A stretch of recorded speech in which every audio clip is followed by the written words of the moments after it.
Iya, sekali lagi selamat sabat. Bagi yang belum mute, tolong di-mute ya. Dan kita akan buka acara kita pada malam hari ini dengan doa buka yang akan dilayangkan oleh Bapak Wim Itali Pesti. Silakan Pak Wim. Oke, mari kita tunduk kepala dan berdoa. Bapa kami yang bertahta di sorga, Allah kami Tuhan yang Maha Kuasa, di malam hari Sabat yang indah dan diberkati ini kami patut menaikkan puji dan syukur untuk waktu yang indah Tuhan berikan bagi kami, di mana kami dapat berkumpul bersama-sama walaupun melalui virtual. Kami percaya oleh pertolongan Tuhan, pertemuan kami di malam ini akan memberikan kekuatan rohani yang baru bagi kami. Kami dapat mempelajari akan pelajaran sekolah Sabat, bahkan kami dapat membagikan itu untuk umat-umat Tuhan pada besok hari Sabat dalam diskusi-diskusi sekolah Sabat. Mampukan kami oleh hikmat dan kuasa-Mu, beristimewa hamba-Mu Pendeta Kuntaraf, yang akan memandu kami, biarlah Tuhan tolong. Bahkan Ibu Peggy kiranya diberkati Tuhan. Berkati masing-masing kami yang sudah ada, yang sudah hadir pada malam hari ini. Bahkan juga mungkin ada saudara-saudara kami yang lain yang belum join, biarlah Tuhan berkati mereka. Biarlah kami semua memperoleh berkat rohani yang limpah dari surga. Terima kasih Bapa menyertai dan memberkati kami dari awal sampai berakhirnya akan diskusi kami di malam hari ini Bapa. Kami sudah berdoa dalam nama Tuhan Yesus, Juru Selamat kami. Amin. Amin. Amin. Terima kasih Pak Wim Itali Pesti. Oke, terima kasih. Dan Ya. kita akan mulai acara kita pada malam hari ini. Oke. Pendeta Jonathan Kuntaraf akan segera membawakan pelajaran tentang benih Abraham. Pelajaran ke-6 ya, sekolah sahabat kita. Mari kita belajar bersama-sama dipenuhi oleh roh dan kebenaran. Pendeta silakan.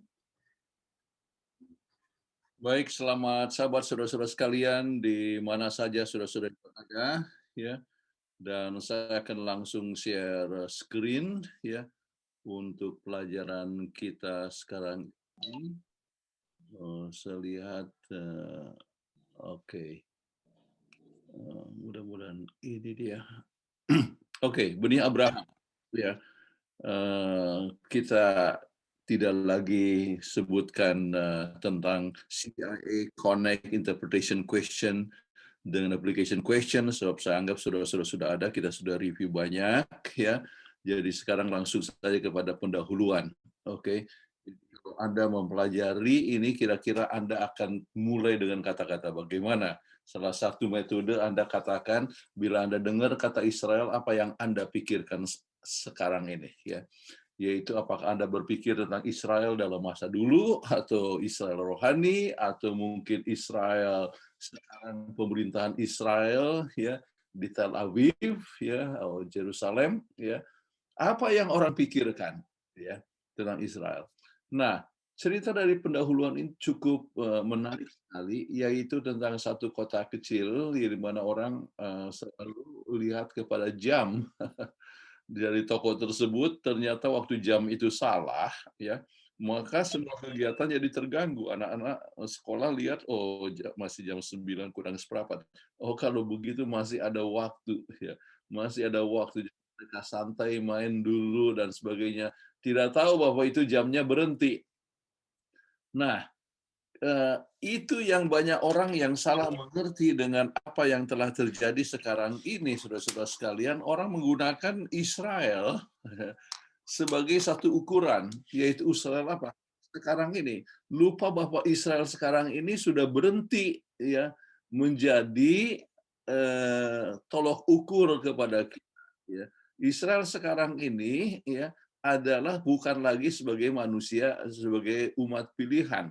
Kita ingat dengan perumpamaan 490 tahun, 70 minggu yang diberikan oleh Daniel pasal yang ke-9 itu, ya, itu berhenti tahun 34, dan sejak itu maka pekabaran itu diberikan lagi kepada seluruh dunia, dan Israel bukan lagi sebagai bangsa pilihan. Ya. Jadi kalau orang mau coba gunakan tolak ukur dengan ini Israel, maka akan terjadi berbagai macam kesalahpengertian. Jadi itulah sebabnya mengapa ini pelajaran ini penting, ya, saudara-saudara sekalian. Ya, kita coba lihat ya, beberapa hal di sini. Ya, kita belajar tentang law of reputation. Kenapa saya singgung ini? Oleh sebab sudah perhatikan minggu lalu kita sudah bahas tentang Abraham. Ya, 2 minggu lalu juga tentang perjanjian kepada Abraham, everlasting covenant dan sebagainya. Ini termasuk dalam apa yang disebut the law of reputation, yaitu hukum mengulangi. Ya, sering dari anak-anak kecil kan kita selalu ulangi akan satu peraturan kepada anak-anak. Kenapa? Supaya kita bisa ingat dan sebagainya. Banyak orang yang salah mengerti. Ya, ada the law of reputation, ada the law of habituation, ya, kita memperkembang suatu kebiasaan, dan kalau kebiasaan itu kalau diulangi maka itu menjadi suatu tabiat bagi kita. Jadi pelajaran itu sering kita harus ulangi supaya kita dapat mantap dan gampang, artinya jangan mudah terpengaruh oleh berbagai macam tanggapan yang salah. Baik. Kemudian belajar siapa yang menjadi benih Abraham itu. Ya, siapa sekarang ini kita akan sudah singgung, tetapi kita akan perdalam lagi. Dan kita perlu belajar untuk menghindarkan kesalahpengertian tentang peranan Israel sekarang ini. Contohnya adalah dari buku Lindsay, Late Great Planet Earth. Dan termasuk salah satu misalnya dalam pergerakan Davidian yang mempunyai kesalahpengertian mengenai masalah istilah Israel. Nah, mungkin saya sebutkan dulu nomor 4 sebelum kita bahas kembalian tentang Helensi, ya. Kita belajar peranan umat yang sisa di akhir zaman. Oke. Ini waktu tahun 1970-an sudah 15 juta kopi, ya. Kemudian tahun 1980-an 35 juta kopi. The Late Great Planet Earth. Saya baca tahun 1994 buku ini waktu ambil kelas eskatologi di Filipina, ya. Kemudian waktu menarik sekali, bahkan saya tidak bisa lupa kalimat pertamanya dikatakan yang berjudul tuliskan begini, ya, history tells us that men do not learn from history. Sejarah menunjukkan bahwa manusia tidak belajar dari sejarah. Tetapi penekanan ini adalah yang disebut dispensationalism, yaitu bahwa kegenapan daripada nubuatan Alkitab itu berpusat kepada Yerusalem sekarang, artinya kepada Israel sekarang ini. Ya. Jadi sesudah munculnya negara Israel tahun 1948, mereka lihat ini satu kegenapan daripada nubuatan. Kemudian 1967, ya, kemudian yaitu waktu bagaimana Israel dapat menguasai negara daratan Golan dan sebagainya dalam waktu 6 hari. Kemudian langsung tujuan dunia langsung ditujukan kepada Israel. Kemudian dikatakan akan sebentar dikuasai oleh Rusia yang digambarkan dengan Gog and Magog. Kemudian akhirnya menguasai dunia adalah Israel. Yaitu ini adalah Israel secara fisik. Ya. Nah, Davidian lain. Davidian itu interpretasinya semua dia berada kepada spiritual Israel, bahkan kepada apa yang disebut 144.000, tetapi pusatnya kepada Palestina, yaitu secara fisik ya tetap Palestina, ya, tetapi secara manusianya umatnya adalah umat pilihan, ya. Advent yang terpilih, dan itulah yang ikut mengikuti ajaran Davidian, dan itulah yang 144.000 yang mengikuti ajaran daripada Victor Hotep. Jadi kita bisa lihat bahwa banyak orang yang bisa salah mengerti, ya, untuk pelajaran ini. Makanya kita harus coba ingat supaya jangan sampai kita terpengaruh oleh suatu ajaran yang salah. Baik. Nah, sekarang kita coba lihat kepada intinya. Siapa saudara tadi, Joyce Tompul? Iya, Joyce Tompul dan Irma Pakasi. Oke. 1 Petrus 2 ayat 9. Tetapi kamulah bangsa yang terpilih, imamat yang rajani, bangsa yang kudus, umat kepunyaan Allah sendiri, supaya kamu memberitakan perbuatan-perbuatan yang besar dari Dia yang telah memanggil kamu keluar dari kegelapan kepada terangnya yang ajaib. Oke, jadi ada mungkin singgung walaupun nanti akan dibahas lebih lanjut dengan lebih dalam, tetapi ini ayat inti ini mengandung satu pelajaran yang sangat penting sekali, yaitu bangsa yang dipilih. Ini adalah kasih-Nya melalui Yesus, bukan sebab kebaikan kita. Oke, jadi kita adalah dipilih oleh sebab kasih karunia Allah melalui Yesus. Oke, imat yang rajani mengandung unsur penting, imam, ya, yang jadi pengantara, kita bisa berhubungan langsung dengan Tuhan. Inilah ayat yang digunakan banyak oleh Martin Luther waktu memperjuangkan dengan reformasi, ya, dan dikatakan the priesthood of believers, ya, yaitu keimamatan orang kudus.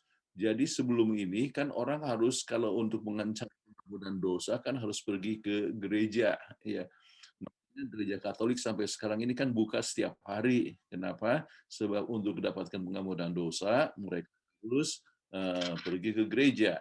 Tetapi kita percaya bahwa kita bisa langsung berhubungan dengan Tuhan. Sebab kita adalah imam yang langsung berhubungan dengan Tuhan. The priesthood of believers. Oke, keimamatan orang kudus. Imam yang juga menjadi pengantara dalam mendoakan, kita mendoakan orang lain, jadi intercessory prayers, ya. Kemudian doa syafaat, ya. Kemudian imam mempunyai tugas untuk memberikan instruksi kebenaran. Imam memberikan teladan dalam menghidupkan hidup yang suci, ya. Kemudian mempunyai tugas dalam mengabarkan. Jadi ini poin yang sangat penting daripada ayat inti yang menunjukkan bahwa kita semua adalah imam, kita mempunyai tugas yang Tuhan telah berikan kepada kita untuk menjadi terang kepada segala bangsa. Oke, makna penting dari pelajaran. Kemudian pelajaran kita ini terbagi atas 3 bagian. Saya coba berikan kata Israel benar, true Israel. Ya, maksud dari Israel yang benar, umat yang sisa dari Israel yang benar, gereja sebagai Israel yang benar. Jadi ini tidak 3 bagian yang kita akan coba perdalam, ya, melalui kita punya pelajaran ini. Oke, nah sekarang maksud dari Israel yang benar. Mengapa Tuhan memilih keturunan Abraham sebagai umatnya yang khusus? Ya, bisa melihat kepada buku Ulangan pasal yang ke-7 ayat 6 dan 8. Oke, Irma? Sebab engkaulah umat yang kudus bagi Tuhan Allahmu, engkaulah yang dipilih oleh Tuhan Allahmu dari segala bangsa di atas muka bumi untuk menjadi umat kesayangannya, bukan karena lebih banyak jumlahmu dari bangsa manapun juga. Maka hati Tuhan terpikat olehmu dan memilih kamu. Bukankah kamu ini yang paling kecil dari segala bangsa? Tetapi karena Tuhan mengasihi kamu dan memegang sumpahnya yang telah diikrarkannya kepada nenek moyangmu, maka Tuhan telah membawa kamu keluar dengan tangan yang kuat dan menebus engkau dari rumah perbudakan, dari tangan Firaun Raja Mesir. Oke, jadi ini alasan kenapa Tuhan memilih, ya mungkin kita coba lihat lebih lanjut, ya. Misalnya Ulangan 9 ayat 4-6, ya, menekankan bahwa bukan sebab jasa orang Israel masuk ke Kanaan. Oke, coba lihat, bukan oleh sebab usaha. Ayat yang ke-6, Joy. Ulangan 9 ayat 6. Jadi ketahuilah bahwa bukan karena jasa-jasamu Tuhan Allahmu memberikan kepadamu negeri yang baik untuk diduduki. Sesungguhnya engkau bangsa yang tegar tengkuk. Oke, jadi pemberian Tuhan memilih itu bukan oleh sebab mereka itu adalah berjasa, bukan oleh sebab mereka itu besar, bukan oleh sebab mereka itu suci, ya. Kemudian mereka coba menekankan bahwa Tuhan adalah sebagai sumber keselamatan. Oke, Irma. Sebab nama Tuhan akan kuserukan. Berilah hormat kepada Allah kita, gunung batu yang pekerjaannya sempurna, karena segala jalannya adil. Allah yang setia, dengan tiada kecurangan, adil dan benar Dia. Oke, jadi ini hal-hal yang sangat penting yang sering banyak dilupakan oleh Israel, ya. ayat ini ya saya sengaja tambahkan tidak dalam pelajaran kita ya, tetapi untuk menekankan bahwa Tuhan itu adalah sumber daripada keselamatan. Jadi begini, poin yang sangat penting soal ini, Tuhan tidak memilih orang Israel sebab mereka orang yang kudus, tetapi mereka dipilih untuk jadi kudus. Tuhan memberikan Kanaan bukan oleh sebab usaha Israel, ya. Kesetiaan Tuhan Abraham untuk menjadi bangsa besar dari para budak, pelanggar. Jadi mereka itu kan budak. Kenapa budak di mana? Di Mesir. Ya. Pelanggar hukum, menjadi orang luar biasa dari segala bangsa. Tuhan memilih Israel bukan oleh sebab jumlahnya yang banyak atau kehebatan Israel. Tidak ada keistimewaan bangsa Israel, tetapi sebab Tuhan memegang janjinya kepada nenek moyang Israel, yaitu Abraham. Nah, itu selalu kita harus bisa aplikasikan pada hidup kita. Tuhan memilih kita, ya, bukan oleh sebab kita istimewa, ya, artinya oleh sebab kebesaran kita atau oleh sebab kebesaran kita. Semua kita mungkin datang dari berbagai macam penjuru dunia, ya, ataupun penjuru dari kampung-kampung. Tuhan memanggil oleh sebab Tuhan mencintai kita. Baik, kita teruskan. Jadi tujuannya adalah kesucian tabiat. Oke, karakter mereka sendiri akan semakin dimuliakan dan ditinggikan, dan untuk menciptakan lebih dan lebih sempurna lagi atribut dari karakter Allah yang sempurna. Ya, kemakmuran spiritual adalah untuk mempersiapkan jalan menuju kemakmuran materi. Tuhan merencanakan Israel menjadi teladan untuk seluruh dunia. Dalam apa? Dalam moral, kejujuran, penurutan kepada Tuhan. Itulah sebabnya kita sebutkan pada minggu yang lalu, diletakkan di persimpangan 3 benua, oke, tempat yang paling strategis ya untuk seluruh dunia. Ya. Jadi itu Tuhan telah menempatkan itu dengan satu keistimewaan. Kenapa? Mereka boleh menjadi terang kepada seluruh dunia. Dan mereka bisa mempunyai suatu kemakmuran yang tidak ada bandingannya. Ketaatan pada hukum Tuhan akan membuat mereka kemakmuran yang menakjubkan di hadapan bangsa-bangsa di dunia. Saksi hidup dari kebesaran dari keagungan Tuhan. Jadi ini berdasarkan ayat ini dan juga dengan Christ Object Lesson halaman 288. Oke. Nah sekarang, apakah pernyataan tambahan dari Tuhan yang ditulis dalam Nabi Yehezkiel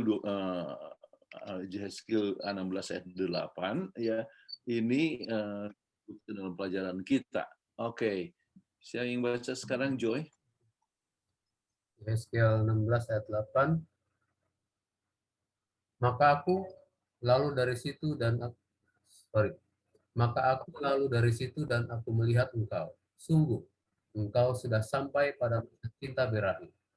Aku menghaparkan kainku kepadamu dan menutupi aurat. Dengan sumpah aku mengadakan perjanjian dengan engkau. Demikianlah firman Tuhan Allah, dan dengan itu engkau aku punya. Ini adalah satu hal yang sangat luar biasa sekali ya. Kenapa? Oleh sebab Tuhan memilih Israel oleh sebab kasihnya. Seperti seorang lelaki yang mengasihi akan kekasihnya. Walaupun kekasihnya tidak setia kepadanya. Berulang-ulang kekasihnya tidak setia, tapi dia tetap begitu mencintai. Ya, ini adalah merupakan satu misteri dari kasih ilahi. Tuhan menciptakan seluruh alam semesta, mempunyai kuasa yang artinya mempunyai kuasa yang besar, masih menaruh perhatian kepada Israel, yang luar biasa. Satu bangsa yang kecil ya, yang melanggar hukum ya, yang mereka terlibat dalam berbagai macam pelanggaran dan sebagainya, tetapi Tuhan tetap mencintai. Ini adalah satu perkara yang luar biasa. Oke, gambaran tentang Israel. Nah, sekarang maksud dari Israel yang benar, sangat mudah untuk menjadi sombong bila Tuhan berkata kepada Anda, aku telah memilih engkau dari segala manusia di dunia ini. Jadi bagaimana pada Anda? Jadi kalau misalnya karena dari semua bangsa yang ada di dunia ini, ya Tuhan memilih engkau lebih tinggi dari mereka. Ya. Nah, beberapa poin yang bisa kita lihat di sini, ya. Mengerti akan lebih tinggi dari yang lain bukan berarti menjadi alasan untuk sombong. lebih tinggi dari bangsa lain berarti menjadi teladan dalam penurutan, termasuk di dalam kerendahan hati.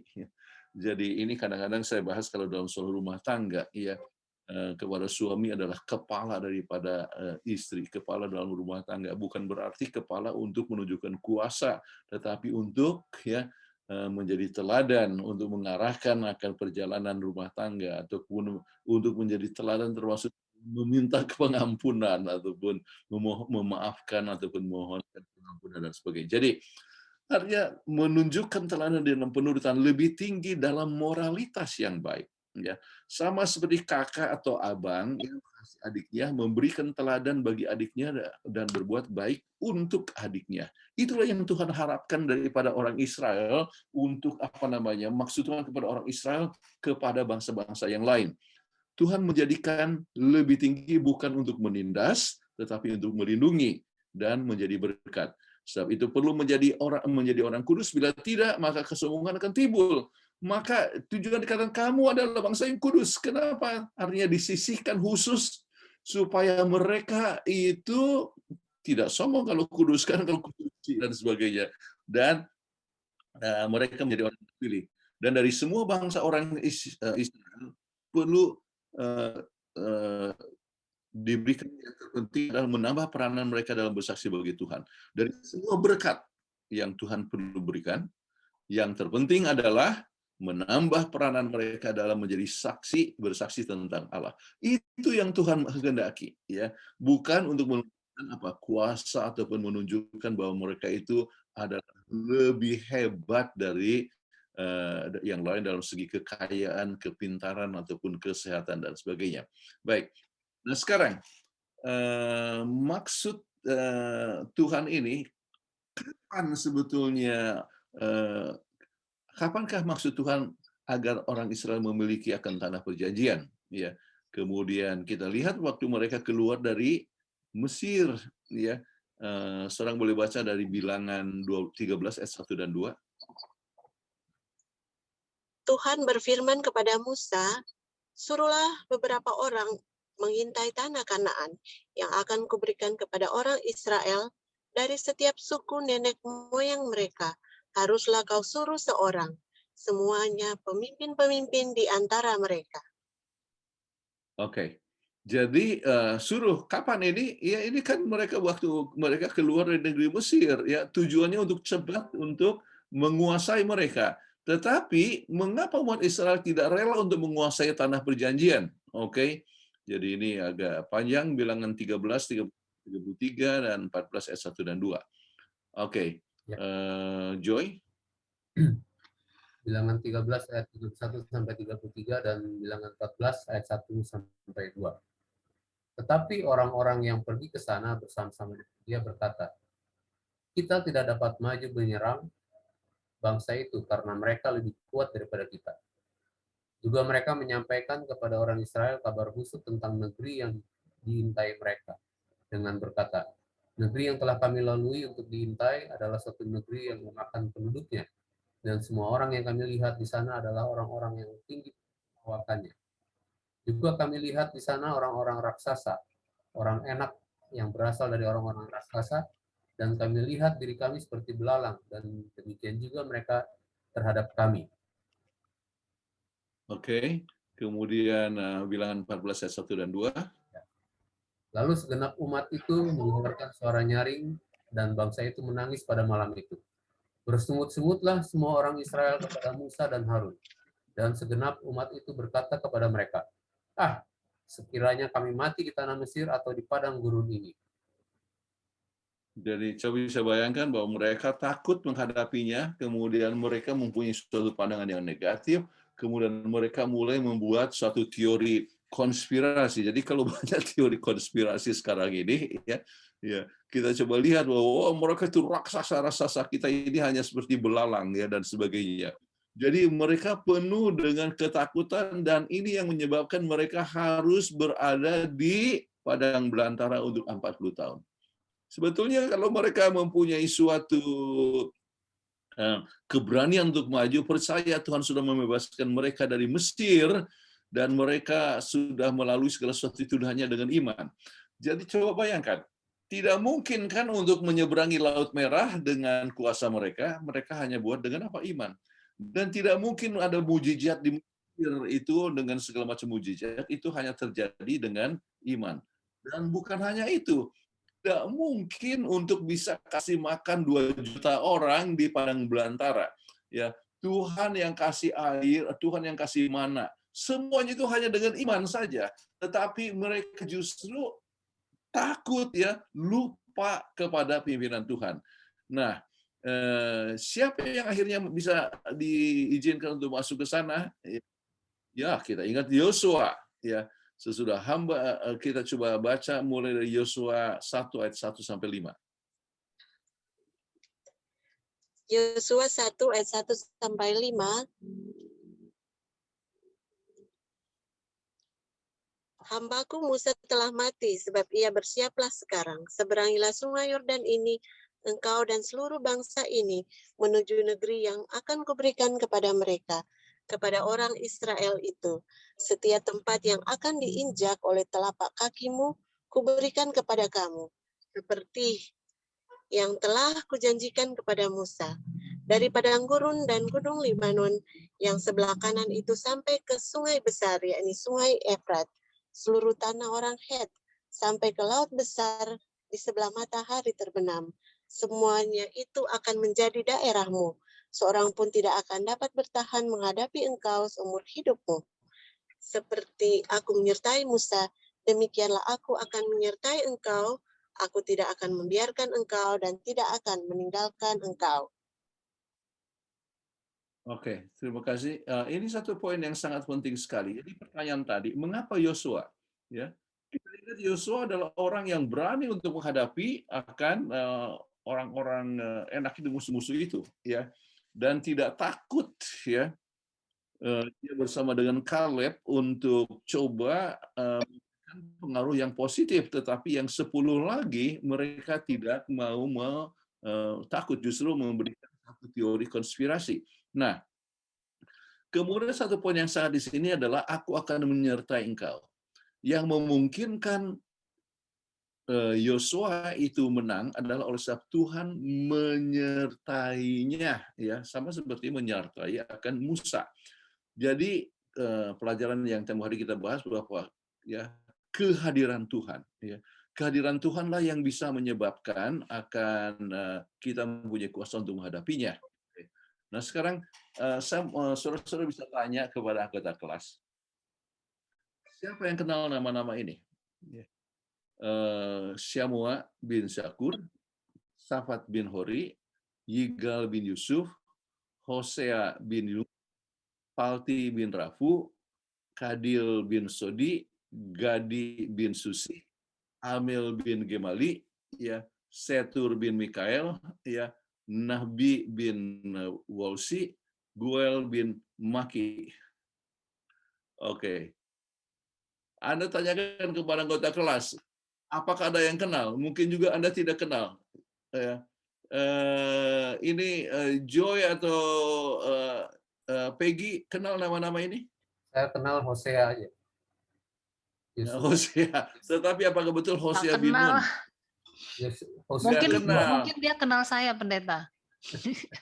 Yang lain adalah apa? Peggy. Anggota itu yang apa? Yang 12 orang yang mereka menyangkal. Nah, yang mereka tidak. Kenapa mereka itu umumnya orang tidak kenal? Mereka adalah 10 orang yang mempunyai pandangan negatif yang sudah pergi ke Kanaan, kemudian kembali, ya, dengan membawa kabar negatif, ya. Jadi yang kita kenal adalah hanya siapa? Joshua dengan Caleb. Kenapa nama Caleb dengan Joshua itu sangat terkenal? Sebab mereka punya keberanian. Mereka percaya bahwa Tuhan bersama dengan kita. Dikatakan, jangan takut, kalau Tuhan bersama kita bisa kalahkan itu raksasa-raksasa. Bahkan Caleb sesudah akhirnya dia umur berapa, 85 tahun, ya, dia masih katakan berikan tanah pegunungan itu, ya. Luar biasa sekali, ya. Dia tidak takut kepada orang-orang enak. Itu adalah keturunan artinya seperti Goliat, ya, Itu Goliat itu terkenal orang enak, yaitu raksasa-raksasa. Dikatakan bahwa mereka tidak takut sebab itu namanya dikenal di dalam Alkitab, tetapi orang tidak kenal dengan 10 nama ini, ya, yang mempunyai pandangan yang negatif. Jadi itu pelajaran. Sekarang, pelajaran apa yang kita dapat pelajari dari kisah ini untuk kehidupan kita setiap hari? Anda bisa coba minta dari anggota kelas dari beberapa hal. Tuhan memberikan janji oleh sebab kasih karunia-Nya. Penurutan yang menyebabkan berkat itu akan diperoleh atau tidak? Jadi kita mau menurut dengan perjanjian itu atau tidak? Janji Abraham, janji kepada Ishak atau kepada Yakub, oke? Kita harus tetap mempunyai kesediaan untuk menurut. Bila Tuhan memberikan perintah, maka Dia memberikan jaminan bahwa perintah itu dapat dilaksanakan. Saudara-saudara sekalian, ini berlaku untuk segala hal, oke? Kalau Tuhan katakan, pergilah kamu, aku beserta denganmu untuk mengabar Injil, maka Tuhan akan memberikan kita. Ya. Kalau kita melaksanakan, Tuhan akan memberikan kuasa. Ya. Kalau dikatakan Tuhan memberikan supaya kita mengembalikan kepada Tuhan apa yang Tuhan punya dengan persepuluhan, maka Tuhan akan memberikan kepada kita kuasa untuk memberi, dan Tuhan akan memberikan kepada kita berkat. Ya. Jadi apa saja, ya. Jadi manusia harus percaya dan berani dalam melaksanakan perintah Tuhan. Ya. Jadi kalau kita tidak melaksanakan, ya, atau tidak berani, ya tidak ada kuasa itu. Ya. Jadi ini satu hal yang sangat penting sekali. Sebetulnya mereka tidak perlu 40 tahun berada di padang belantara. Tidak perlu. Ya. Mereka bisa kalahkan itu semua. Ya. Kalau mereka percaya, tapi sebab mereka tidak percaya. Baik, saudara-saudara sekalian, ini penting dalam kehidupan sehari-hari. Kita harus percaya dengan rencana Tuhan. Ya, apakah itu di dalam pergaulan, di dalam hubungan muda-mudi, suami istri, atau pendidikan dan sebagainya. Kalau Tuhan berikan perintah untuk setia, Tuhan akan memberikan kuasa kepada kita untuk bisa menang di dalam pergumulan tersebut. Baik. Sekarang kita masuk kepada bagian yang kedua, umat sisa, ya, sebagai Israel yang benar. Amaran apa yang diberikan kepada Musa sebelum kematiannya? Ulangan 28 ayat 1 dan 15. Siapa yang baca ini? Ulangan Joy. 28 ayat 1 dan ya, Ulangan 28 ayat 1 dan 15. Jika engkau baik-baik mendengarkan suara Tuhan Allahmu dan melakukan dengan setia segala perintahnya yang kusampaikan kepadamu pada hari ini, maka Tuhan Allahmu akan mengangkat engkau di atas segala bangsa di bumi.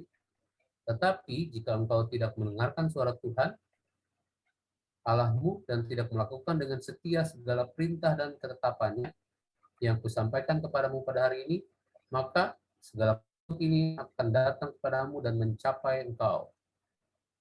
Oke. Jadi ini kamu akan dapatkan berkat kalau apa? Nurut. Kalau melanggar apa? Dapatkan kutuk. Oh, banyak sekali kutuk-kutuknya, ya. Salah satu hal yang sangat mengerikan adalah kamu akan makan anakmu sendiri dan sebagainya, dan itu betul-betul terjadi. Oke. Nah, sekarang beberapa poin yang sangat penting amaran Musa ini. Penurutan adalah syarat utama. Tidak menurut, maka mereka tidak akan dapatkan berkat tersebut. Berkat untuk penurutan, dan kutuk untuk pelanggaran. Tuhan menghendaki agar penurutan hukum menjadi pola hidup mereka. Ya. Mereka nyanyikan hukum Allah, mereka berbakti dan jadi teladan bagi orang lain dalam penurutan. Penurutan kepada hukum adalah perlindungan untuk mereka dalam rumah tangga, dalam masyarakat. Kalau mereka itu menurut, maka rumah tangga akan terjamin dan bahagia. Kemudian apa? Juga dalam masyarakat akan ditinggikan. Mereka yang diberkati bila menurut, bila melanggar, ini berarti mereka menolak akan berkat Tuhan. Oke. Nah, sekarang pertanyaannya, apakah itu berarti berkat Tuhan itu bersyarat ya? Oh, baik. Banyak orang katakan, ya, ini sebetulnya bisa dibaca dari Imamat 26 ayat 27, 28 atau 32, tetapi intinya adalah sebagai berikut ya. Berkat-berkat itu bersyarat. Bila memenuhi persyaratan, mereka akan dapat diberkati. Bila melanggar, maka mereka akan tercerai. Bagaimana kita mengerti penurutan ini dalam konteks keselamatan oleh iman? Kita katakan keselamatan hanya dengan iman saja, bukan dengan penurutan. Kalau gitu, maka itu berkat itu bersyarat. Ingatlah, menerima Yesus semua dengan kasih karunia, ya. Itu tanpa syarat sebetulnya, ya. Namun kasih karunia itu harus menghasilkan penurutan. Iman yang benar akan menurut sebab kita ya Tuhan, ya penurutan sebagai hasil dari kasih kepada Allah, oke. Dan beberapa poin yang sangat penting, misalnya di dalam 10 ayat 38, 39, Wahyu 22 ayat 14, berbahagialah orang yang menurut, ya, menunjukkan suatu iman yang bekerja, ya. Ini berbicara, ya, untuk mengenai masalah gambaran di dunia baru Wahyu 22 ini. Baik. Nah, jadi kembali kepada poin ini. Ya, ini soalnya ini masalah teologi yang sering banyak orang debatkan. Apakah pilihan itu bersyarat? Panggilan dan pilihan Tuhan sebetulnya tidak bersyarat. Dia memanggil dan siap menyelamatkan kita sebab kasih karunia-Nya apapun keadaan kita. Bukan oleh sebab kita baik, ya, bukan oleh sebab kita itu sudah menurut, enggak. Ya, Tuhan memanggil dan siap menyelamatkan oleh sebab kasih karunia. Namun mereka yang menerima panggilan itu diharapkan mengikuti rencananya. Ya. Ingat pengalaman seorang yang berhutang 10.000 talenta di Matius 19. Diampuni apa? Tanpa syarat. Tapi bila dia sudah diampuni, diharapkan dia siap mengampuni orang lain yang hanya hutang 100 dinar. Bayangkan, ya. Jadi kita telah terima anugerah Allah, maka itu tanpa syarat. Kalau kita sudah terima, kita harus siap juga untuk siap mengampuni orang lain. Baik, usaha sisa sebagai Israel yang benar. Umat sisa sebagai Israel yang benar. Apakah resiko untuk umat Israel yang tidak memenuhi perjanjian mereka itu? Ini panjang, tapi sebetulnya ayat yang perlu dibaca adalah ayat yang ke-8. Boleh tolong ayat ke-8, Irma? Ayat yang ke-8, tetapi mereka tidak mau mendengarkan ataupun memperhatikannya, melainkan mereka masing-masing mengikuti kedegilan hatinya yang jahat. Maka aku telah mendatangkan ke atas mereka segala perkataan perjanjian ini yang telah kuperintahkan dipegang, tetapi mereka tidak memegangnya. Jadi Tuhan sudah berikan perintah untuk menurut, tetapi mereka tidak. Ya. Nah, apa yang menyebabkan orang Israel melalaikan perjanjian mereka yang dibuat dengan nenek moyang mereka? Nah, ada persamaan, pelajar kita menyebutkan tentang Kejadian 6 ayat 5. Dikatakan semua pikiran mereka itu jahat. Ya. Jadi kita harus dapat menentukan diri. Ingat Amsal 22 ayat 7, ya. As a man thinketh in his heart, so is she. Apa yang dipikirkan orang itulah dia. Ya. Jadi kalau pikirannya itu jahat, mementingkan diri, mau untuk selfish dan sebagainya, maka tindakannya itu untuk mementingkan diri. Jadi perjanjian adalah satu persetujuan, sama seperti sumpah perkawinan, menunjukkan adanya suatu hubungan. Kalau tidak setia kepada perjanjian, artinya status, ya, artinya putusnya suatu hubungan. Dan putusnya hubungan menyebabkan macam pelanggaran dan penyimpangan yang terjadi. Baik, itulah sebabnya hubungan dengan Tuhan adalah maha penting. Sebab itu adalah hubungan kehidupan, saudara-saudara. Hubungan dengan kuasanya. Bila seorang terlepas dari hubungan dengan Tuhan, maka ia tidak ada lagi kuasa untuk menurut. Tidak lagi bisa mempunyai kehidupan yang bahagia, kesucian dan sebagainya. Jadi segala macam pelanggaran sebetulnya adalah masalah hubungan. Ya. Kalau kita sudah terpisah daripada Tuhan, maka mau atau tidak kita akan melanggar. Makanya kita harus bersekutu dengan Tuhan. Makanya katakan, tinggallah di dalam aku, maka kamu akan berbuah banyak. Jadi segala macam kejatuhan orang Israel sebab dia tidak, ya, berhubungan dengan Tuhan sebagai pencipta. Jadi namun, ya, ada kabar baik. Ya. Apa kabar baiknya? Dalam kemurtadan Israel ada umat yang sisa. Oke, siapa yang baca di sini? Joy, Yesaya 4 ayat 3. Yesaya 4 ayat 3. Pada hari itu, demikianlah firman Tuhan, aku akan mengumpulkan mereka yang pincang dan akan menghimpunkan mereka yang terpencar-pencar dan mereka yang telah kucelakakan. Yang berikutnya juga. Oke. Tambah ayat 6. Kalau ayat pertama dikatakan Yesaya 4 ayat 3, dan orang yang tertinggal di Sion dan yang tersisa di Bethlehem, di Yerusalem akan disebut kudus, yakni setiap orang di Yerusalem tercatat untuk beroleh hidup. Nah, kita bicara mengenai masalah ada orang Israel yang sisa. Ada orang Israel yang sisa. Jadi itulah orang Tuhan dari waktu ke waktu ya ada selalu umat yang sisa. Saya pernah kasih tahu bahwa penulis buku ini kebetulan pelajaran sekolah sahabat ini adalah dosen saya, ya Gerhard Hassel. Dia tulis disertasinya tentang The Remnant dan bukunya itu ya judulnya adalah The Remnant, yaitu umat yang sisa. Jadi ada umat sisa dan ini digambarkan oleh Yesaya, kemudian oleh Mika yang barusan dibaca, kemudian oleh Daniel ya. Baik. Ada pertanyaan D di sini, sama seperti Yosua dan Kaleb. Ada umat yang sisa yang memilih untuk setia kepada perjanjian yang telah dibuat. Kekuatan apa yang Anda dapatkan melalui kesaksian dari para nabi ini? Jadi coba lihat Daniel 9 ayat 3 dan 4. Irma? Daniel 9 ayat 3 dan 4, sama seperti Yosua dan Kaleb, ada umat yang sisa yang memilih untuk setia kepada perjanjian yang telah dibuat. Kekuatan apa yang Anda dapatkan melalui kesaksian para nabi? Oh, sorry ya, bawahnya. Lalu aku mengarahkanmu. Ya, yang di bawahnya ya kan? Ya. Lalu aku mengarahkan mukaku kepada Tuhan Allah untuk berdoa dan bermohon sambil berpuasa dan mengenakan kain tabung serta abu. Maka aku memohon kepada Tuhan Allahku dan mengaku dosaku. Demikian, Allah, Tuhan Allah yang maha besar dan dahsyat, yang memegang perjanjian dan kasih setia terhadap mereka yang mengasihi Engkau serta berpegang pada perintahmu. Oke, jadi ada dikatakan memegang perjanjian dan kasih setia terhadap mereka yang mengasihi Engkau. Ini dalam zaman kemurtadan, ya banyak orang yang murtad, masih ada orang yang mengasihi akan Tuhan, ya. Jadi selalu masih ada umat yang sisa, oke. Nah, kita coba lihat dari Zefania, ya 3 ayat 13 sampai 17, ya, Joy. Ya. Zefania 3 ayat 12 sampai 17.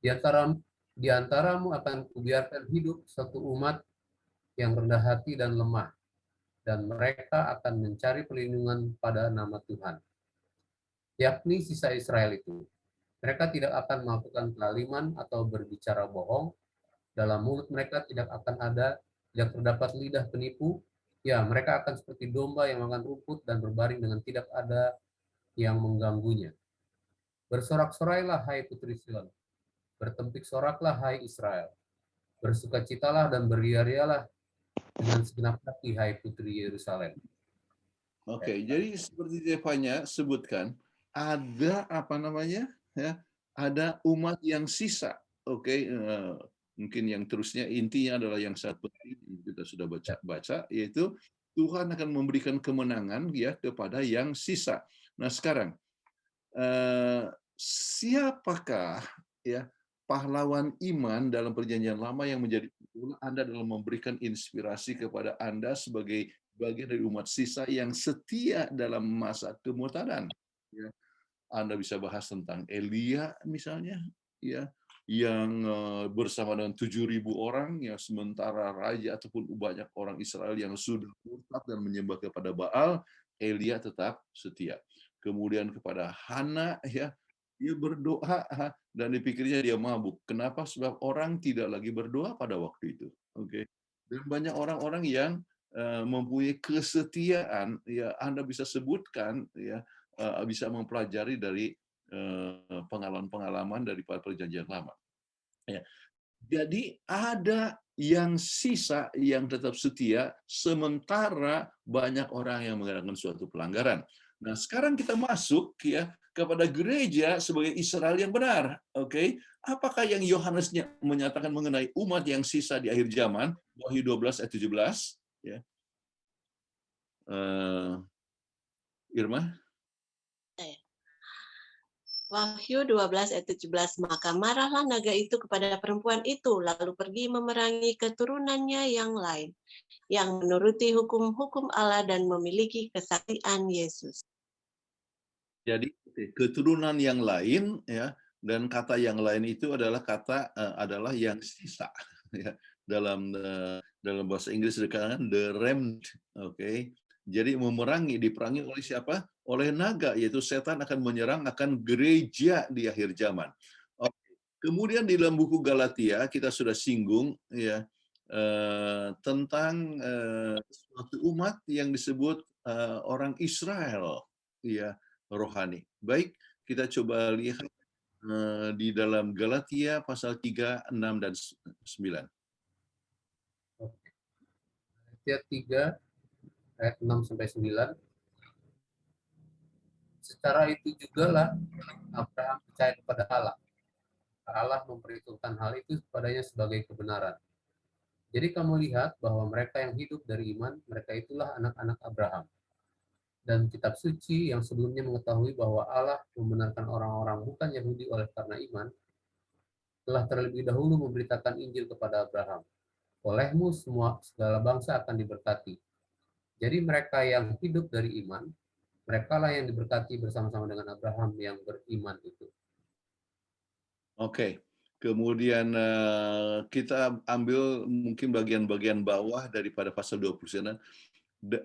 Saya bacakan saja. Dan jikalau kamu adalah milik Kristus, maka kamu juga adalah keturunan Abraham dan berhak menerima janji Allah. Jadi kita berbicara mengenai masalah Israel rohani. Kita semua kalau kita menerima Yesus, maka kita bisa termasuk di dalam umat yang mendapatkan hak daripada Abraham, ya. Namun kita beberapa hal, ya. Hal ini terjadi oleh sebab Israel telah gagal dalam mengikuti rencana Allah. Allah menyediakan Israel segala fasilitas untuk menjadi bangsa terbesar di dunia. Adalah keengganan mereka untuk tunduk pada batasan dan persyaratan Tuhan yang mencegah sebagian besar mereka untuk mencapai standar tinggi yang Dia ingin mereka capai dan gagal untuk menerima berkat yang Dia siap berikan kepada mereka. Jadi kegagalan untuk orang Israel adalah oleh sebab enggan dalam menurut. Nah, sekarang pertanyaannya kepada kita, apakah kita tetap siap untuk menurut?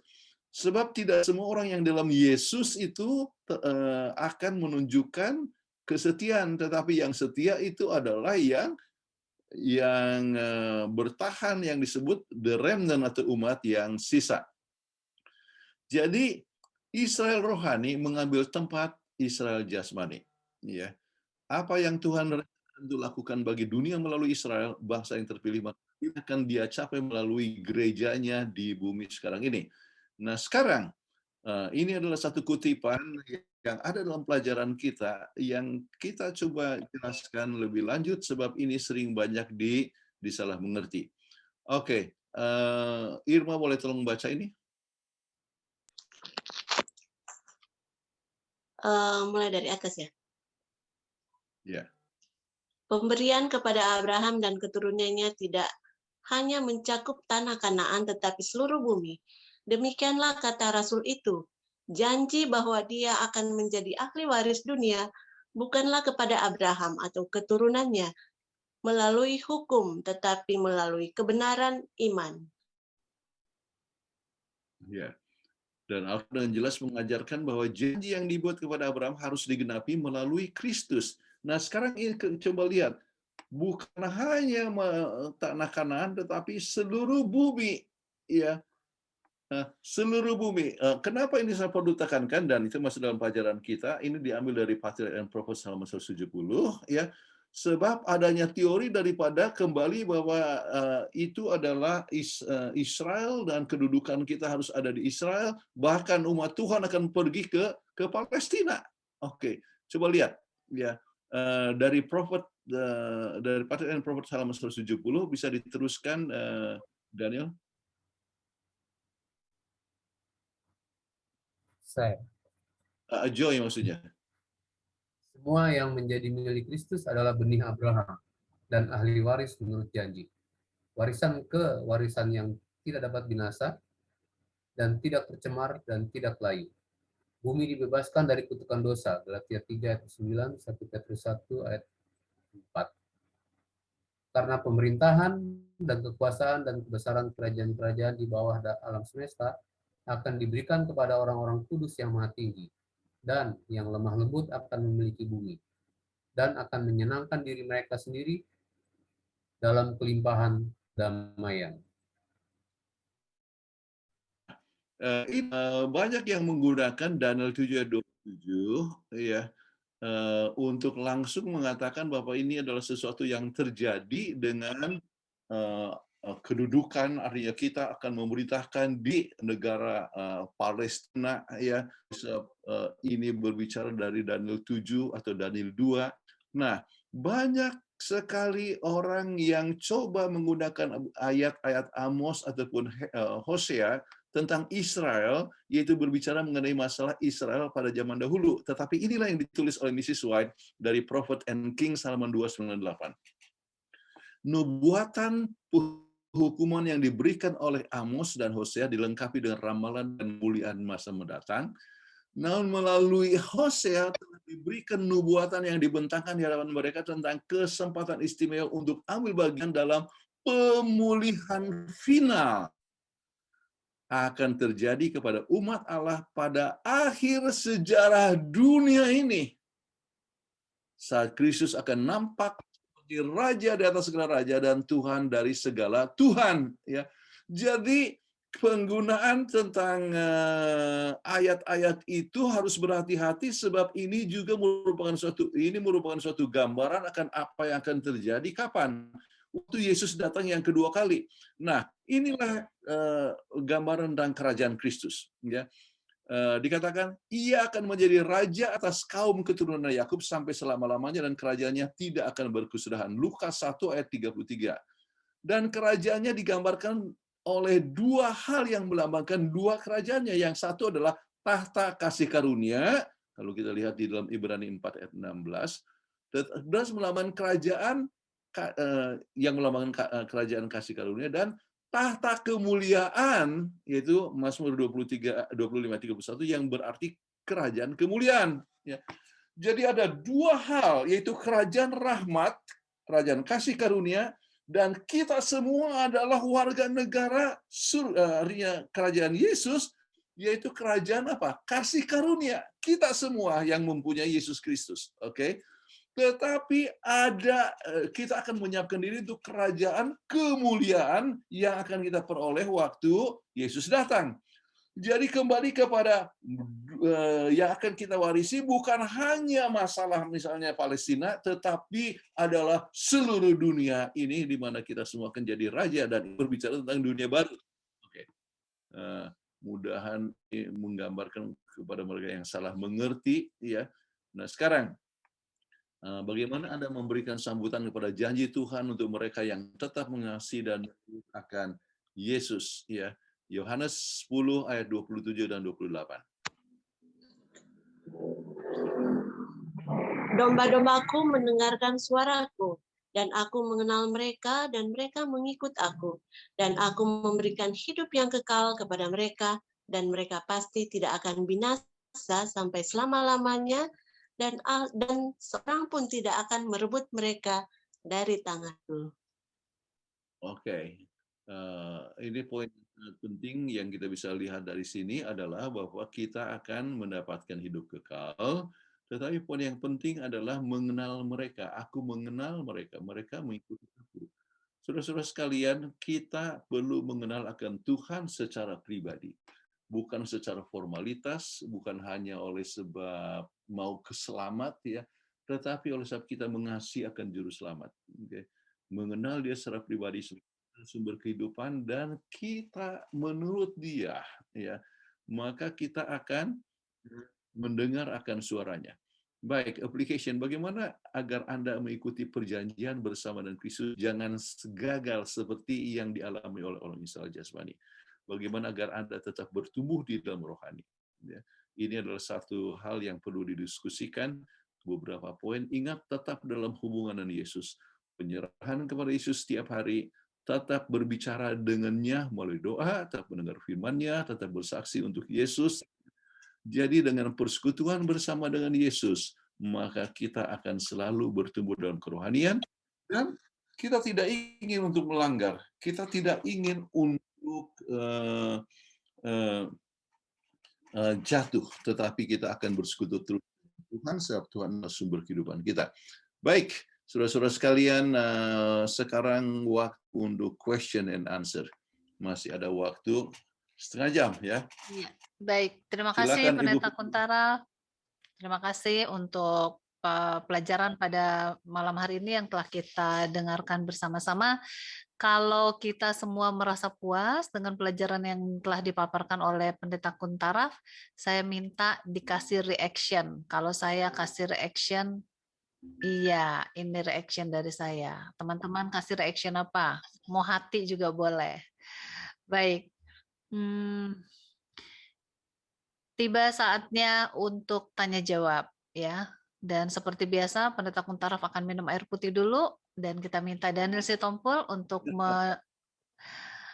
menampilkan teaser acara dari Pendeta Kuntaraf.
Ya, terima kasih.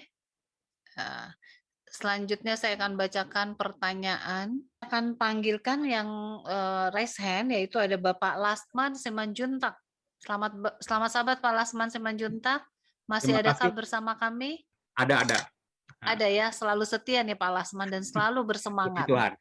Nah. Terima kasih Ibu Peggy. Salam, selamat hari sahabat semuanya. Pendeta Kuntaraf, saya sudah menangkap semua pelajaran ini bisa kita aplikasikan di kelas. Judulnya adalah Benih Abraham.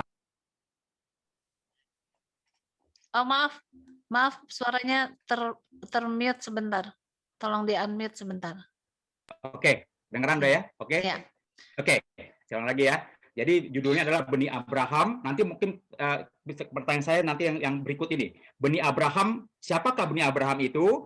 Adalah pengikut Kristus yang bukannya pengikut tapi orang yang penurutan. Siapakah penurutan itu? Wahyu 12 ayat 17 adalah umat-umat yang sisa, ya. Tentunya kepada kita sekarang Israel secara rohani. Dan digambarkan, pendeta tadi menggambarkan Israel adalah jam rohani dunia, ya. Digambarkan jam yang sudah mati, dan akhirnya jam yang tidak mati itu bangsa Israel sudah berhenti, tidak lagi menjadi umat pilihan, bangsa pilihan. Pertanyaan saya Pak Pendeta, di hari Minggu tadi saya belum begitu menangkap pendeta ya. Mengapa Tuhan memilih bangsa Israel ini, pendeta? Ya, Apakah karena tadi pendeta mengatakan ini rahasia kasih ilahi, apakah Tuhan sudah keburu, maaf ya, keburu tanda kutip pendeta ya, janji kepada Abraham, ya, pada Abraham janji itu, dan akhirnya janji itu harus ditepati, ya. Kenapa pertanyaan ini saya bertanya seperti ini? Karena ada pertanyaan, nanti kita janganlah belajar daripada kegagalan Israel kuno, kegagalan Israel jasmani. Janganlah kita mengalami kegagalan sebagai umat yang sisa. Walaupun kita dikatakan kita adalah agama yang benar, agama yang Alkitab, ya, supaya kita jangan sombong, supaya kita harus rendah hati. Ini pertanyaan pendeta supaya nanti persiapan kita. Tadi pendeta sudah mengatakan bagaimana kita menjadi benih Abraham, ya, supaya kita tidak mengalami kegagalan ini, ya. Kasih Tuhan kan maha tahu, maha dahsyat. Dia tahu kenapa semua pakai rencana ini sampai akhirnya di bangsa Israel. Terima kasih Pak Pendeta. Oke. Kalau dibikin singkat jawabannya adalah Tuhan memilih akan Israel sebab kasih karunia. Itu saja. Bukan oleh sebab keistimewaan ya dari Israel, ya. Bukan oleh sebab kepintaran, bukan oleh sebab penurutan, tetapi oleh sebab kasih karunia. Tuhan memerlukan akan satu umat yang akan mengabarkan akan kasih karunia-Nya, maka dipilihlah Israel. Namun sayang mereka tidak mengikuti akan persyaratannya. Jadi sekarang diberikan kepada kita, kenapa kita dipilih? Oleh sebab kasih karunia. Ya.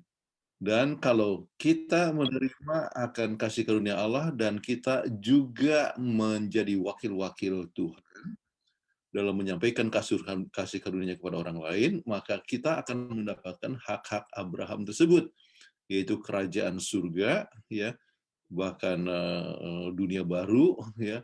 Jadi bukan hanya tanah di Palestina, tetapi dunia baru, ya, yang kita akan hidup untuk selama-lamanya. Jadi jawabannya hanya singkat, kasih karunia. Oke, terima kasih Pak Pendeta. Baik, terima kasih Pak Lasman sudah bertanya. Dan selanjutnya saya akan bacakan pertanyaan dari Bapak Boy Revualu. Apakah Bapak Boy masih bersama-sama dengan kami? Masih. Masih ya, terima kasih. Oke. Pertanyaannya adalah, Shalom, selamat sahabat. Pertanyaan, Allah sudah mengetahui bahwa ada orang-orang yang sudah ada di tanah Kanaan. Mengapa Allah suruh Israel ke sana? Iya, oleh sebab dua hal, ya. Israel perlu tanah. Yang kedua, ya, yang tinggal di Israel itu bukanlah umat yang Tuhan rencanakan.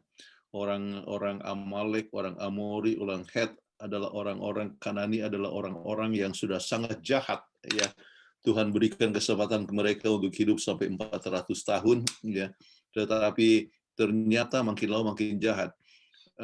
Kalau ini kita bisa lihat kalau belajar dengan arkeologi, ternyata mereka penyembah Baal, Astoret, dan mereka ini bukan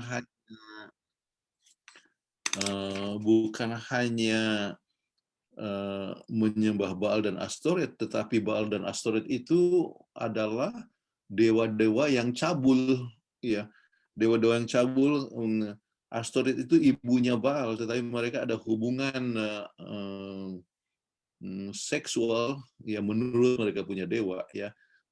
Jadi antara anak dengan ibu, kemudian mereka lakukan dengan binatang apa semua. Jadi mereka itu jahat sekali, ya. Sampai Tuhan katakan musnahkan mereka, musnahkan. Kenapa? Sampai kepada ibu-ibunya, sampai kepada anak-anaknya, sebab mereka sudah penyakitan, semua sudah melakukan berbagai macam kejahatan, ya. Sampai kepada binatang-binatangnya, sebab mereka lakukan hubungan dengan binatang, ya. Jadi itu sebabnya Tuhan katakan musnahkan semua. Jadi kejahatan mereka itu, orang-orang di Kanani itu begitu luar biasa sampai mereka harus dimusnahkan, dan disitulah orang Israel akan ditempatkan.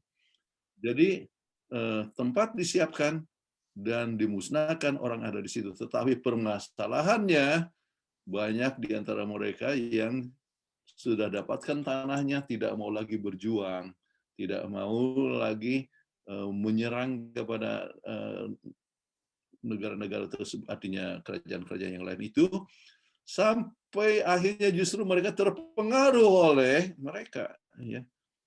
Dan itulah yang telah terjadi. Baik. Selanjutnya pertanyaan dari MR Matanari. Apakah masih bergabung dengan kami? MR Matanari? Ada, Ibu. Ada. Ada ya. Oke. Pertanyaannya singkat. Mengapa Tuhan memilih bangsa Israel seperti yang disebutkan dalam Ulangan 7 ayat 6? Apa ya bunyinya Ulangan 7 ayat 6? Oke, saya sudah singgung ya waktu menjawab pertanyaan daripada saudara Lasman Simanjuntak. Jadi tujuan Tuhan, mengapa Tuhan memilih akan Israel? Sebab kasih karunia. Ya. Tuhan memerlukan akan satu bangsa yang boleh mewakili akan Tuhan untuk mempunyai kekudusan dan memberikan pengaruh yang positif kepada negara-negara sekitar. Ya. Dan ditempatkan sengaja di persimpangan 3 benua supaya mereka itu menjadi saksi untuk seluruh dunia. Sebab itulah persimpangan 3 dunia itu berarti akan ke Asia, ke seluruh Asia, kemudian ke seluruh Eropa, ya, ke seluruh Afrika. Itulah rencana Tuhan. Ya. Israel ditempatkan di situ oleh sebab kasih karunia. Tetapi mereka tidak melaksanakan tugas dengan baik, ya. Akhirnya mereka dipercayakan kepada umat Tuhan yang sisa yang memiliki Yesus untuk mengabarkan kabar ini ke seluruh dunia. Ya. Ini dari Foxy Gerungan kasih tambahan ya. Tambahan boleh dibaca di chat. Dan kemudian Juarto Chandra. Pak Juarto masih bergabung dengan kami? Boleh di-unmute masih ya, Pak? Terima kasih Bu Peggy. Iya, Selamat terima malam. kasih. Selamat malam, selamat sahabat. Ya. Selamat sahabat. Dari Pak Juarto Chandra, manusia raksasa orang enak yang jari-jarinya 24. Pertanyaannya, ini keturunan Adam yang mana? Apakah mereka itu lebih super atau baik atau ini suatu penyimpangan? Terima kasih. Wah, ini menarik juga pertanyaannya nih. Silakan Pendeta Kuntara.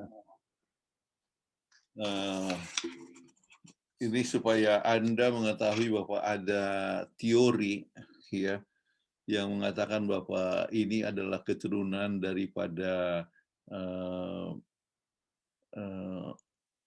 Israel, bukan Israel. Itu adalah keturunan daripada malaikat yang jahat yang waktu diusir dari surga, maka mereka juga kawin mawin, ya. Jadi sesuai dengan apa yang ditulis di dalam buku Kejadian pasal 6, mereka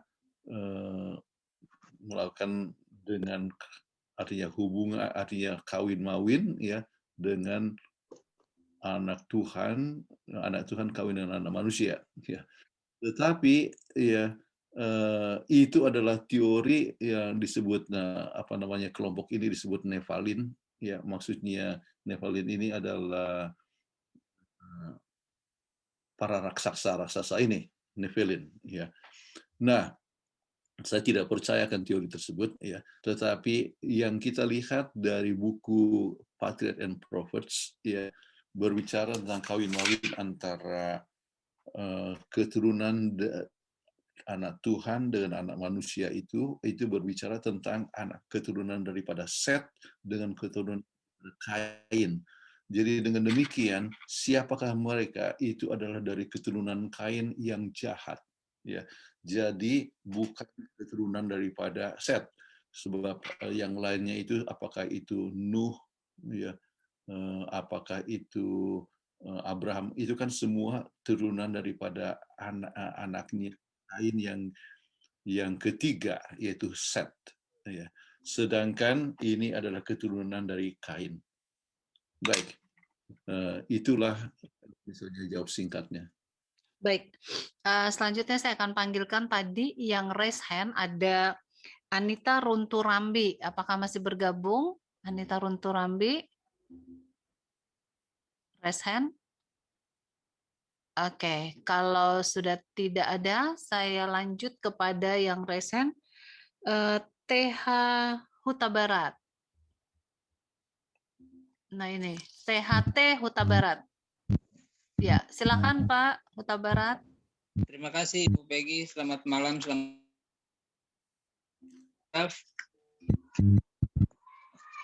Suara saya terdengar? Ya, jelas. Silakan Pak. Baik. Seperti yang Pendeta Kuntaraf katakan tadi, bangsa Israel dipilih oleh karena kasih karunia. Kasih karunia berarti sesuatu yang tidak layak kita terima, tapi itu diberikan kepada kita. Maaf Pendeta, bukankah kalau kasih karunia itu adalah sesuatu yang tidak layak kita terima, tapi dikaruniakan Allah kepada kita? Iya kan, Pendeta? Jadi pertanyaan saya, kalau kasih karunia itu sesuatu yang tidak layak yang diberikan kepada kita menjadi bagian kita, bukankah seharusnya itu tanpa syarat? Maaf Pendeta, saya hanya bertanya. Karena saya ada agak terbawa di sini di pemikiran saya di tanggal 22 April yang lalu, sepertinya penulis mengarahkan juga iman dan perbuatan. Jadi seolah-olah ada juga usaha kita manusia dalam hal ini. Itu yang pertama, Pendeta. Yang kedua, umat Israel dipilih karena kasih karunia Allah. Dengan kata lain, kalaupun bangsa Israel, dan kita tahu bangsa Israel gagal, tepatkah kalau saya katakan bahwa perjanjian Allah itu tidak bisa dibatalkan? Itu saja Pendeta. Oke, jadi ada dua pertanyaan ya. Ya. Iya. Baik, terima kasih Saudara Huta Barat. Jadi kalau kasih karunia memang tanpa syarat, dan memang betul tanpa syarat. Ya. Jadi orang Israel ya bukan untuk dapatkan kasih karunia, bukan oleh sebab mereka itu bangsa yang besar, bukan oleh sebab mereka itu baik, bukan oleh sebab mereka itu telah melakukan sesuatu tindakan, tidak. Hanya oleh sebab kasih karunia. Ya. Sama seperti kita masing-masing, bukan oleh sebab kita baik Tuhan pilih kita. Dalam keadaan berdosa dia mati untuk kita, itulah kasih karunia. Nah sekarang ya, kasih karunia diberikan dengan tanpa syarat. Dan mereka yang terima kasih karunia ya, perlu untuk mengikuti rencana Tuhan ya, sesuai dengan rencananya. Jadi bukan oleh sebab kebaikan kita dipilih Tuhan, ya, tetapi oleh sebab kasih karunia. Banyak orang yang berpikir oleh sebab kita setia dalam hari Sabat maka diterima dengan Tuhan. Tidak. Kita, artinya Yesus mati untuk kita pada saat kita berdosa. Okay. Tuhan Yesus siap untuk menanggung dosa kita oleh sebab kelemahan-kelemahan kita. Itulah kasih karunia. Kita tidak layak untuk terima. Namun sesudah kita terima itu kasih karunia, maka diharapkan kita mempertahankan itu keselamatan. Dan orang Israel gagal. Jadi mereka dipilih kasih karunia. Tetapi ya mungkin kita bisa lihat ya, mungkin kita pernah singgung di sini Keluaran 20. Kenapa 10 hukum pada saat 10 hukum itu diberikan? Coba bisa bayangkan, banyak yang selalu membahas 10 hukum dari Kejadian pasal 20 ayat 3. Lupa pasal 1 dan 2. Misalnya, lalu Allah mengucapkan segala firman ini, Akulah Tuhan Allahmu yang membawa engkau keluar dari tanah Mesir, dari tempat perbudakan. Apa itu artinya? Itulah kasih karunia. Aku sudah membawa kamu keluar dari tanah Mesir, dari tempat perbudakan. Untuk kita, dari perbudakan dosa, kita dibebaskan melalui Yesus Kristus. Ya. Jadi dibebaskan, kasih karunia. Kemudian dikatakan, Jangan padamu ya, ilah Allah lain di hadapan saudaraku. Jadi hukum diberikan ya. Kenapa? Sebab kita sudah terima kasih karunia. Mudah-mudahan ini dapat dimengerti, bukan sebuah persyaratan ya. Ini adalah untuk mempertahankan akan keselamatan yang Tuhan telah berikan ya. Kita sudah terima kasih karunia, kita tunjukkan bahwa kita adalah umat Tuhan. Jadi kalau kita melanggar hukum ya kita tidak disebut sebagai umat Tuhan ya, belum menerima akan kasih karunia tersebut. Oke, itu satu. Kemudian janji Tuhan itu ya tidak bisa gagal ya, selama kasih karunia itu diterima ya dan mengikuti akan rencana Tuhan. Dan apa rencana Tuhan? Ya, memberikan kasih karunia supaya orang Israel memberikan kasih karunia kepada orang lain. Ya. Supaya menerima berkat untuk jadi berkat bagi orang lain. Tuhan tidak pernah mau supaya kita hanya makan terus. Ya. Kita akan rusak tubuh kita kalau kita makan terus dan tidak gerak badan, tidak bergerak. Dalam waktu singkat kita akan mati. Coba kita ambil nafas. Nafas terus, nafas yang dalam, terus tahan itu nafas. Bisa enggak? Enggak bisa. Kita tidak bisa hanya tarik nafas, kita harus keluarkan nafas.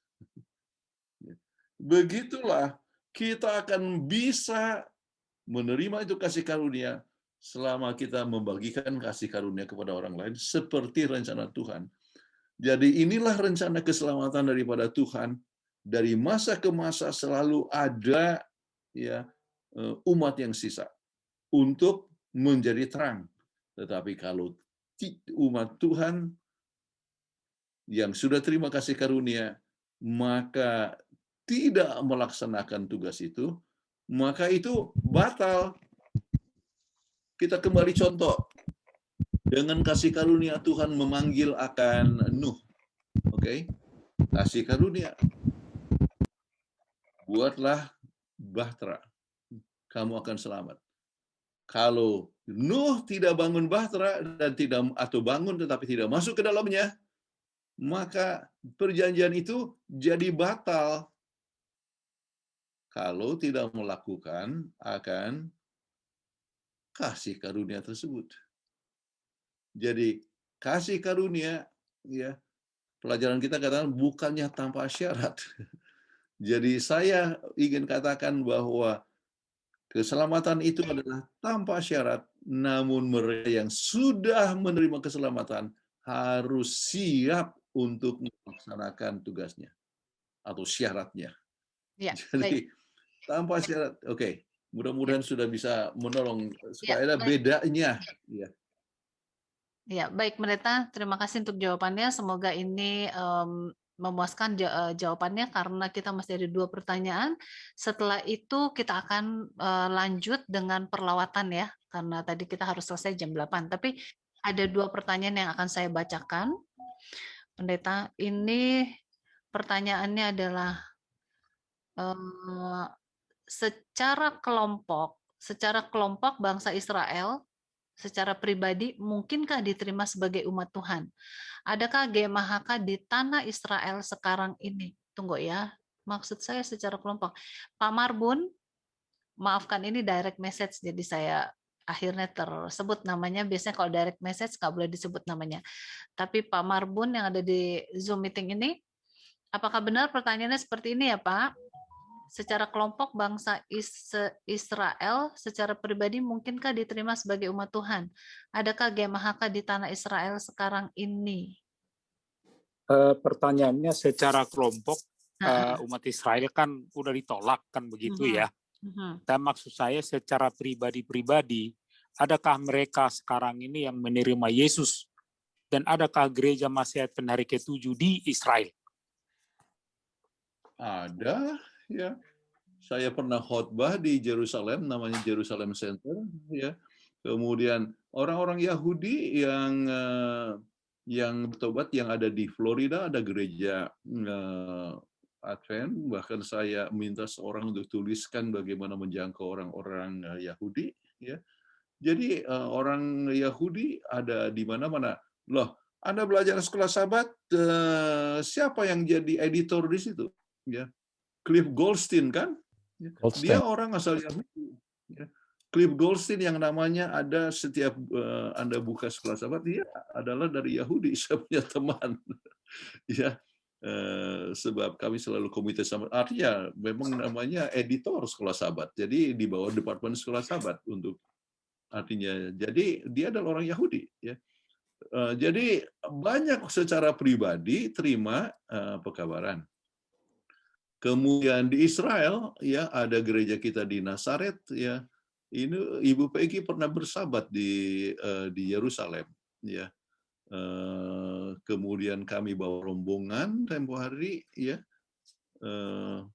berapa kali saya khotbah berapa kali, ya, dan sekarang yang ada di situ banyak orang Yahudi yang asal dari Rusia, asal dari Romania, ya, atau yang dari situ, ya, orang Filipina juga ada di sana, ya, pendetanya justru orang Filipina sekarang, pendeta Mendes. Ya, Mendes. Ya.